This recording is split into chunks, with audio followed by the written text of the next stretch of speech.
It's very difficult to get a good tasting corn chowder this time of year because there isn't any fresh corn. So I have a few techniques that I've developed over the years that I hope will be helpful for you. Let's get started.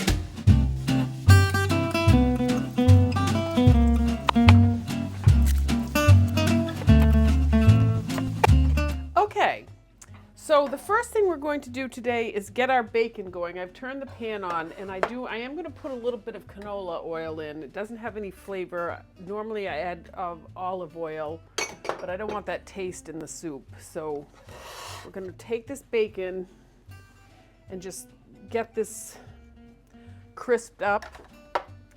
And while that's cooking, I'm going to make a corn slurry.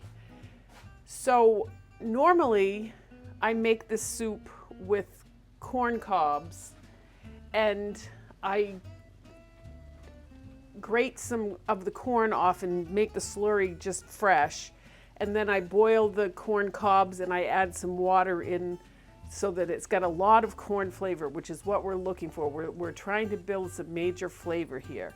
Unfortunately, I couldn't find any fresh corn, and so I am improvising today. So the first thing we're going to do is this recipe calls for approximately 3 cups of chicken stock. So I'm going to put some of this chicken stock in a pan here. And then I am going to put 4 or 5 ounces of frozen corn in here and let this cook. And this is what I'm going to use for the slurry. I think I put too much liquid in there, but that's okay. So we're going to bring that to a boil and we're going to let that cook and flavor that, and then we're going to turn this into a slurry. In the meantime, we're going to watch our bacon for about, I would say, 8 minutes to get this brown and delicious. The next ingredient going in are about 4 or 5 ounces of onions. And everything with corn chowder, I try to make it all the same size as corn. So I'm going to just chop these down just a little bit because you want everything, the mouthfeel to be, you don't want to distinguish really between the onions and the corn. You just want them all to kind of blend in together. Take a look at our bacon. Make sure it's not cooking too fast, and just let this go for about probably 6 more minutes. Okay, so this is looking, if you look in here, you can see that this bacon is crisping up very nicely. I'm going to let this go for about another minute. It is going to continue cooking with the onions.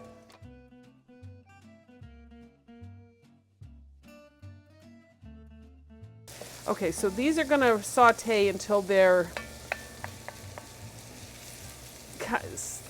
not caramelized completely, but with just a little color on them.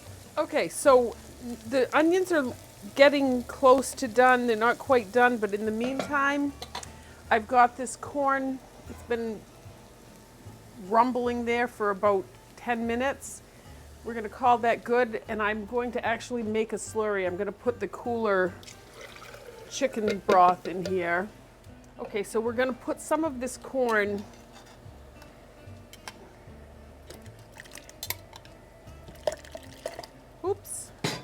hot.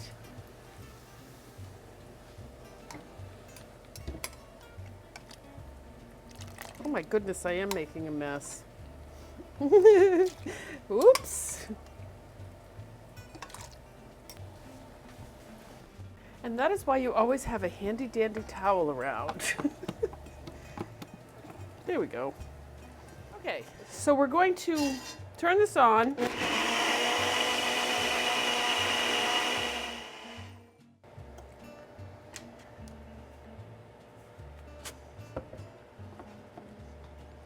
And that looks perfect. Oh, and it smells delicious. Okay, so that's ready. And we're going to add the garlic. 2 cloves of garlic. Okay, we're gonna let this go for about a minute. Let that soften up. And usually the rule of thumb is if you can smell it, that's when you can move to the next step. Okay, that's good. Okay, so now the next step is we're going to add a little bit of butter. It's 3 tablespoons of butter. We're going to let that melt. I have this on low. This looks really quite excellent. Okay, and then the next thing is I have 3 tablespoons of flour, and so I'm going to sprinkle that over. Basically, you're making a roux here. Let this cook for about a minute, get rid of that flour taste. And this is just going to help keep the chowder a little bit thicker. Okay, that's looking wonderful. All right, so the first thing we're gonna add, I can still see that flour. Let's wait just 1 second. Let's make sure that's all cooked off. The smell is heavenly. It smells rich and delicious. Okay, now we're gonna add our slurry. And that is just nice and smooth and wonderful. Stir that in. I am going to stir the rest of this chicken stock in. I don't like frozen corn in chowder. It doesn't hold up well, so I'm going to get rid of that corn. Okay, and we'll leave that right there.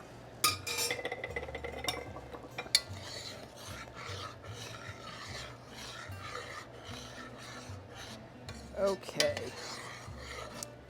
And then we're going to add about a cup of heavy creamed, oh, not heavy cream, 2 cups of milk. Silly me.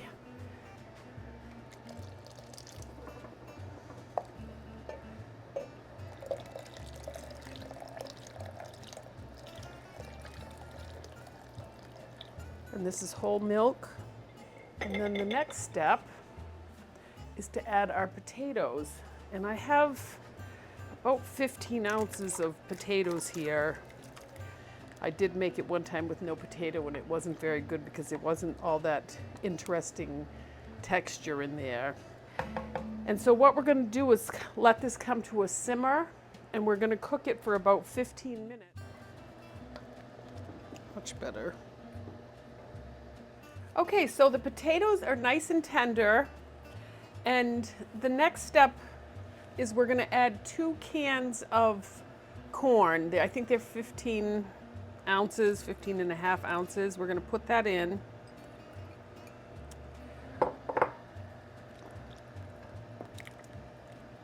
You can see how that's thickened up while it was cooking. The starch from the potatoes plus that flour mixture, the roux we made. We're going to put in about a half a teaspoon of thyme. You can use fresh thyme if you want.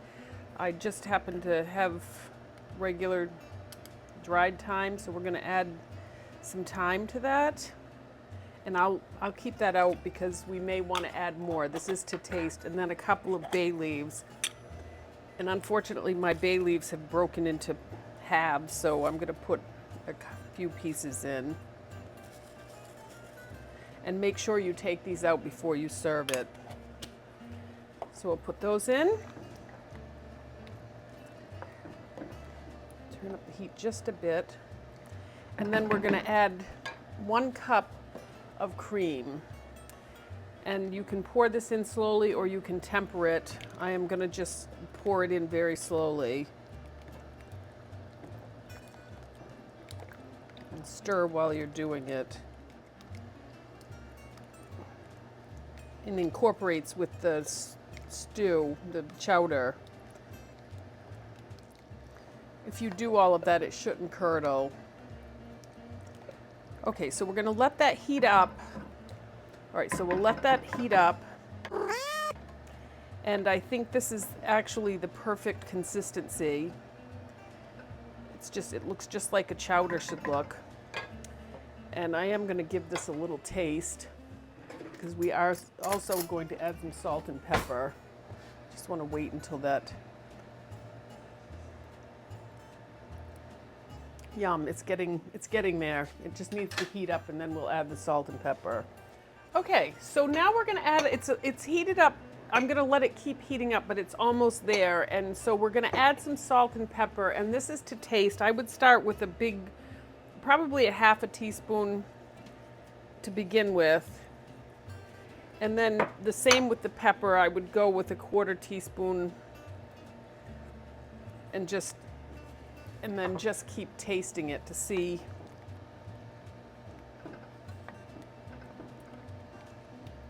And it doesn't matter what, I'm using kosher salt here, chunky kosher salt, and just ground pepper.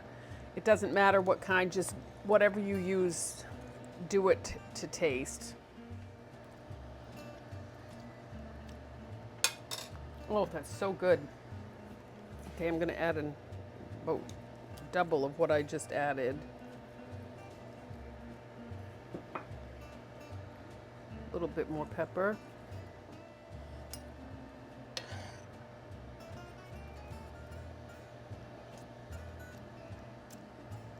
Oh, that is so good.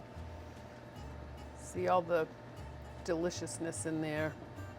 All that flavor, we built that flavor up, and now we've got slurry in there, and the whole thing, the corn is the star of the dish. Check out some of our other recipes. You can click click here to take a look at them. Thank you.